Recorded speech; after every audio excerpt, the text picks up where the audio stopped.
Exercise 4.1 question number 2 हम करने जा रहे हैं। हमारे पास एक अलजेब्राइक फ्रैक्शन गिवन है।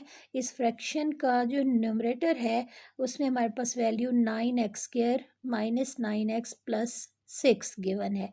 अब यहाँ पे ये जो एक्सप्रेशन है इसमें x की मैक्सिमम पावर 2 है। फर्स्ट टर्म में x² है, अगली टर्म में x है, यानी इस पूरे एक्सप्रेशन में x की मैक्सिमम पावर 2 गिवन है, यानी डिग्री हमारे पास 2 है। इसके बाद ये जो डिनोमिनेटर है इसमें 3 फैक्टर्स गिवन है। इन तीनों को जब हम मल्टीप्लाई करेंगे x-1 को 2x-1 से और x + 2 से, तो यहाँ पे क्योंकि x 3 टाइम्स है तो हमारे पास x³ एग्जिस्ट करेगा मल्टीप्लिकेशन के बाद, लेकिन हमने मल्टीप्लिकेशन करनी नहीं है, जस्ट हमने इसको चेक कर लिया कि x 3 टाइम्स है। इसका मतलब ये है कि मल्टीप्लाई करने के बाद वैल्यू 3 आएगी। अब ये जो फ्रैक्शन है इसमें न्यूमरेटर में 2 और डिनोमिनेटर में 3 है, तो न्यूमरेटर में वैल्यू कम है, डिनोमिनेटर में ज़्यादा है, तो ये हमारे पास एक प्रॉपर फ्रैक्शन आ गई। प्रॉपर फ्रैक्शन में न्यूमरेटर की वैल्यू कम होती है, डिनोमिनेटर की ज़्यादा होती है। अब हम देखेंगे कि ये जो डिनोमिनेटर में फैक्टर्स हैं x-1, इसमें x की पावर 1 है, तो ये एक लीनियर फैक्टर है। x-1 एक लीनियर फैक्टर है क्योंकि x की पावर 1 है।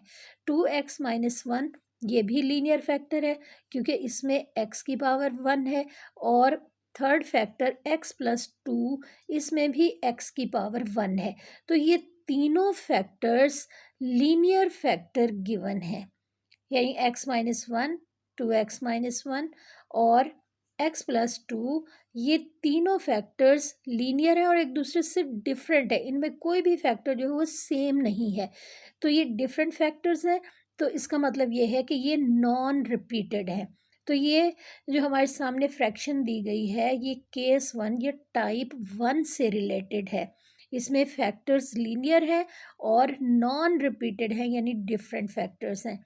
तो इसकी जो डीकम्पोजिशन है वो सिंपल मेथड से होगी, कंपेयरिंग कोफिशिएंट मेथड इसमें अप्लाई नहीं होगा। अब हम इस फ्रैक्शन को डीकम्पोज कर लेंगे।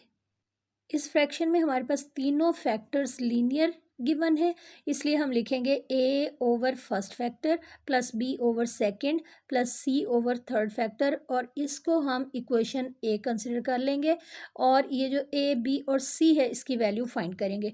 डिनोमिनेटर में हमारे पास लेफ़्ट साइड पे 3 फैक्टर्स गिवन है, इन तीनों को लेफ़्ट साइड से भी मल्टीप्लाई करेंगे और राइट साइड पे मौजूद तीनों फ्रैक्शन के साथ, यानी a/x-1 के साथ प्लस b/x + 2 के साथ और c/2x-1, इन तीनों फ्रैक्शंस के साथ हम ये तीनों फैक्टर्स मल्टीप्लाई करेंगे।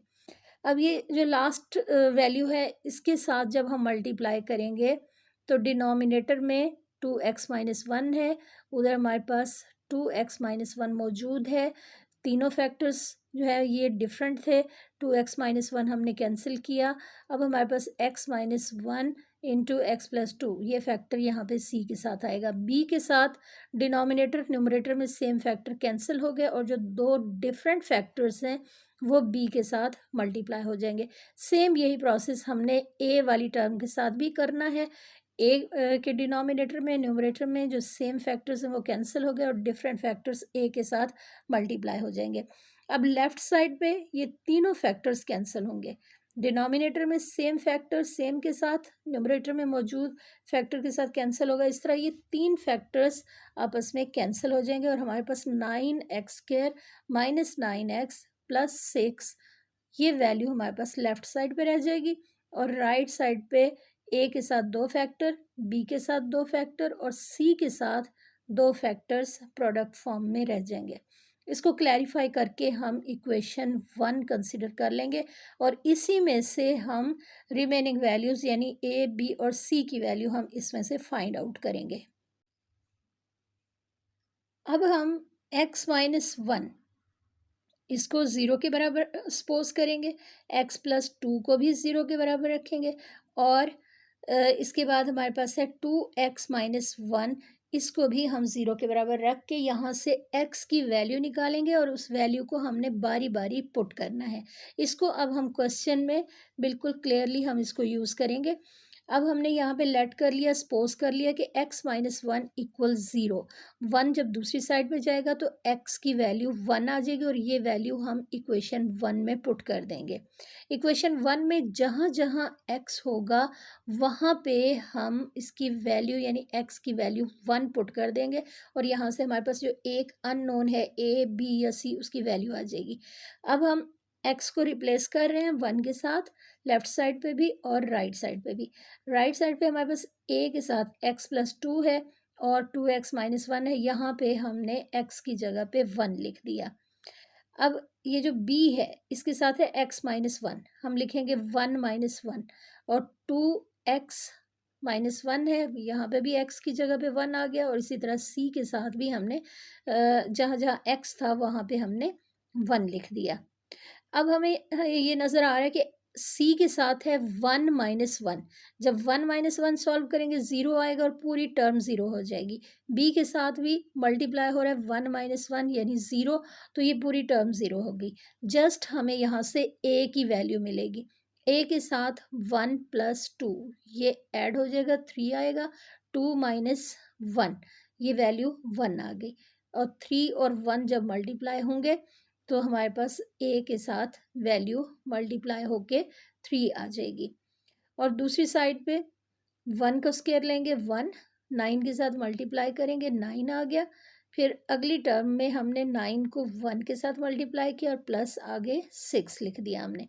सिंप्लीफाई कर लेंगे वैल्यूज़ को और ये जो थ्री है a के साथ मल्टीप्लाई हो रहा है, दूसरी साइड पे आके डिवाइड होगा और हमें यहाँ से a की वैल्यू टू मिल जाएगी। सेम यही प्रोसेस अब हमने अगले फैक्टर के साथ करना है। अब हम यहाँ पे सपोज कर लेंगे x plus two equal zero, x की वैल्यू माइनस टू आएगी और उसको भी हम लेफ़्ट साइड और राइट साइड पे पुट कर देंगे। जहाँ जहाँ x है वहाँ पे अब हम माइनस टू लिखेंगे। माइनस टू का स्क्वायर लेंगे फोर आ गया, माइनस माइनस से मल्टीप्लाई हो गया और नाइन को टू से मल्टीप्लाई किया तो 18 प्लस सिक्स। अब इन तमाम वैल्यूज़ को सिंप्लीफाई करके लेफ़्ट साइड पे लिख लेंगे और राइट साइड पे हम लिखेंगे माइनस टू प्लस टू। इसके बाद ये minus two plus two zero हो जाएगा, आगे आप वैल्यू पुट करें या ना करें ये फर्स्ट टर्म यहाँ पे ज़ीरो हो जाएगी। अब ये फर्स्ट टर्म ए वाली टर्म ज़ीरो हो गई क्योंकि ज़ीरो जब मल्टीप्लाई होगा ए के साथ या दूसरी वैल्यू के साथ तो ये ज़ीरो हो जाएगा। अब बी के साथ भी हम यही प्रोसेस करेंगे, माइनस टू माइनस वन लिखेंगे। अब आगे लिखा हुआ टू एक्स तो हम लिखेंगे two multiplying by minus to.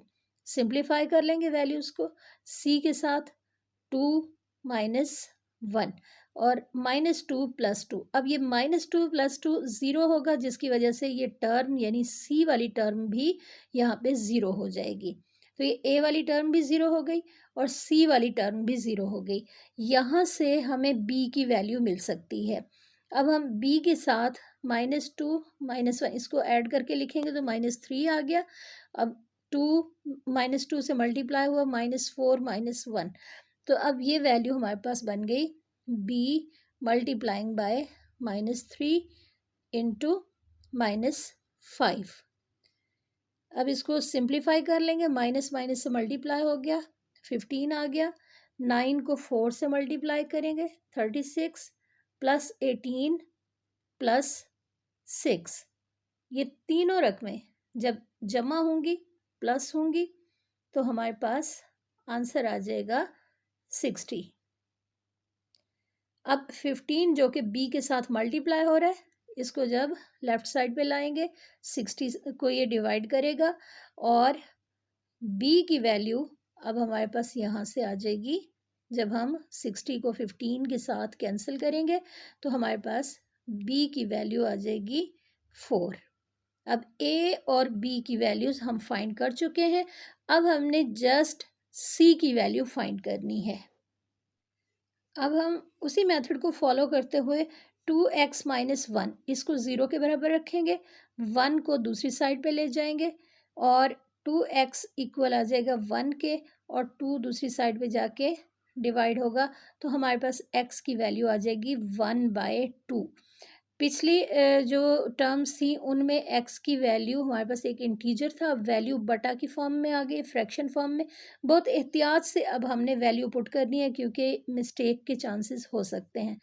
अब जहाँ जहाँ x है वहाँ पे हम x की जगह पे 1/2 पुट कर देंगे, लेफ़्ट साइड पे भी और राइट साइड पे भी। और सिंप्लीफिकेशन हमने बहुत एहतियात से करनी है। अब जहाँ जहाँ हमें x नज़र आ रहा है a, b या c के साथ, वहाँ पे हम इसकी वैल्यू यानी 1/2 पुट कर देंगे। ये तकरीबन हर टर्म में हमने x की जगह पे 1/2 लिख दिया। अब c के साथ 1/2 -1 है, इसको सॉल्व करेंगे, आंसर हमें मिलेगा -1/2। 1/2 +2 है, इसको सॉल्व करेंगे तो आंसर हमारे पास आएगा 5/2। c के साथ -1/2 और 5/2 मल्टीप्लाई हो रहा है। और b के साथ जो वैल्यूज़ हैं इसमें जब 2 से कैंसिल होगा तो बाकी रह जाएगा 1 - 1, और 1 - 1 का मतलब ये है कि आंसर होगा 0। और ये टर्म जब b के साथ मल्टीप्लाई होगी तो ये b वाली कंप्लीट टर्म 0 हो जाएगी। तो ये हम इसको डायरेक्ट ज़ीरो लिख देते हैं, ज़्यादा वैल्यूज़ को सिंप्लीफाई करने की ज़रूरत नहीं है। जहाँ पे ज़ीरो एग्जिस्ट कर रहा है उसको आप फ़ौरन ही ज़ीरो पुट कर दें।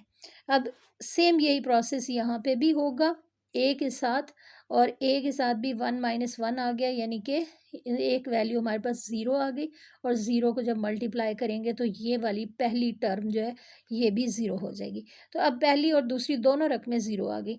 अब लेफ़्ट साइड पे जब हम सॉल्व करेंगे तो 9 के साथ है 1/2 का स्क्वायर जो कि 1/4 होगा, और 9 के साथ 1/2 मल्टीप्लाई होगा तो 9/2 आ गया, +6 आ गया।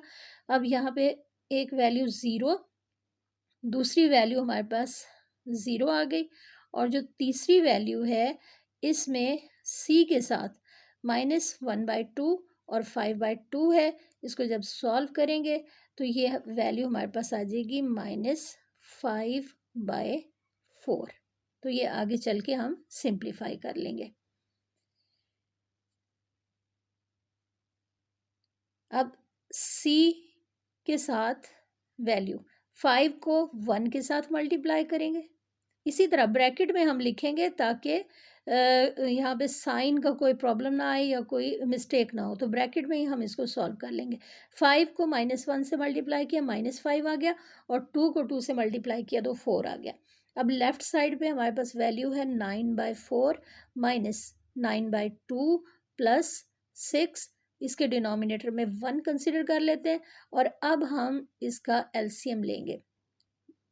एलसीएम 4 आ जाएगा, फर्स्ट टर्म में 9 और सेकंड टर्म में 18, और 1 का टेबल जब 4 पे आएगा 4 आ जाएगा, और उसको 6 से मल्टीप्लाई करेंगे तो 24।